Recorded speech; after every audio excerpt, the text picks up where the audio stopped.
बोले राहुल गांधी कल की ऐसा परमाणु बम एटम बम फटेगा, चुनाव आयोग को छुपने का मौका नहीं मिलेगा।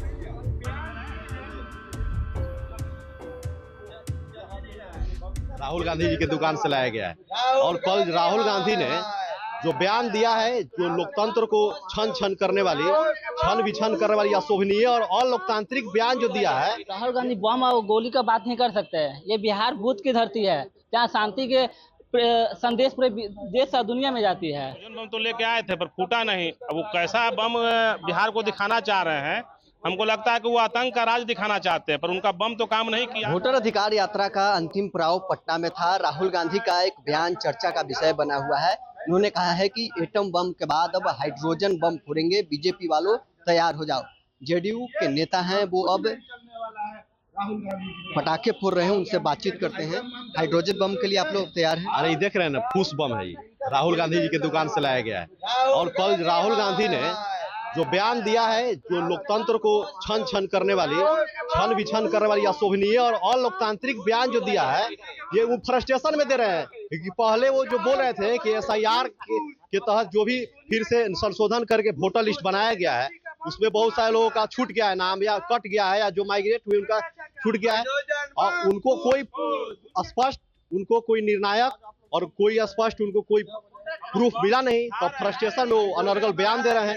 इन सब बयानों से बिहार की जनता गुमराह होने वाली नहीं है। आप कितना भी घूम लीजिए बिहार में विकास पुरुष नीतीश कुमार का विकास, पूरा विकासशील बिहार एकदम आगे बढ़ रहा है हमेशा। राहुल गांधी बिहार में घूमे हैं, अब कह रहे हैं हाइड्रोजन बम फोड़ेंगे एटम बम के बाद। कितना फायदा राहुल गांधी को? देखिए, कोई फायदा होने वाली नहीं है। राहुल गांधी बम और गोली का बात नहीं कर सकते हैं। ये बिहार भूत की धरती है जहाँ शांति के संदेश पूरे देश और दुनिया में जाती है। कभी इतना वो घबरा गए हैं चुनाव को बिहार देख के, कभी प्रधानमंत्री माँ को गाली दे रहे हैं, कभी हाइड्रोजन बम, दंगा, किसी का बाइक जा रहा है चोरी। राहुल गांधी बस कोई मुद्दा नहीं रहा तो कभी ऐसा आए। हाइड्रोजन बम के लिए तैयार हैं राहुल गांधी, अब कह रहे हैं एटम बम के बाद अब हाइड्रोजन बम फोड़ेंगे, बीजेपी वालों तैयार हो जाए। हाइड्रोजन बम तो लेके आए थे पर फूटा नहीं। अब वो कैसा बम बिहार को दिखाना चाह रहे हैं, हमको लगता है कि वो आतंक का राज दिखाना चाहते हैं, पर उनका बम तो काम नहीं किया। ये बिहार ज्ञान की धरती है, मोक्ष की धरती है, उसकी बात करना चाहिए, वो बम की बात कर रहे हैं। तो बिहार के लोग उनको चुनाव में दिखाएंगे कि हाइड्रोजन बम उनको वोट देता है कि ज्ञान और मोक्ष की धरती पर किसको वोट पड़ता है। राहुल गांधी बिहार घूमे हैं, एसआईआर के मुद्दे पर कुछ फायदा होने वाला है आपको लगता है?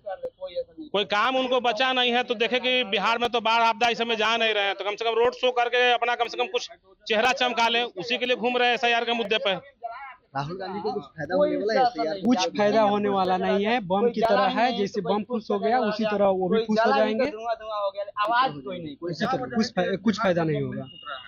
तो चलिए, जेडीयू के कार्यकर्ता थे जो पटाखे फोड़ रहे थे और दिखाया जा रहा था कि राहुल गांधी का बम जिस प्रकार से नहीं फूटता है, वैसे ही ये बम है जो नहीं फूट रहा है। कहीं न कहीं ये राहुल गांधी को चिढ़ाने के लिए जेडीयू के कार्यकर्ता के द्वारा किया जा रहा है। राहुल गांधी वोटर अधिकार यात्रा के अंतिम पड़ाव के दौरान पटना में उन्होंने एक बयान दिया है जो अब चर्चा का विषय बना हुआ है। उन्होंने कहा है कि एटम बम के बाद अब हाइड्रोजन बम फोड़ेंगे, बीजेपी वालों तैयार हो जाओ। बहरहाल इस खबर में इतना ही। आप बने रहें न्यूज़ 24 के साथ।